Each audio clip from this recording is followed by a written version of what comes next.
po natin ang nagtatanong kung saan ba tayo mas makakatipid sa sow feeder or kainan ng ating inahin mga ka-farmers kapag nagpapa-welding ba tayo or bumili tayo dito online.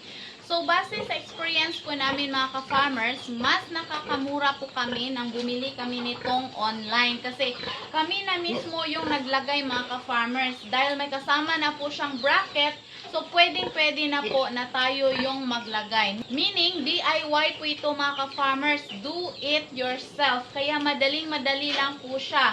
As in, madaling-madali lang po siyang ikabit mga ka-farmers. Whereas, kung tayo pa po yung nagpapa-welding mga ka-farmers, of course, meron pang bayad sa labor, sa materials mga ka-farmers. Kaya malaki po talaga yung save namin dito sa isang sow feeder. Ayan po mga ka-farmers. Napakaganda po dahil malalim siya, kaya hindi po maaksaya yung pakain ni Mama Pig. So, para sa gustong bumili ng ating sow feeder, pakiclick lamang po ang link sa ibaba or sa yellow basket.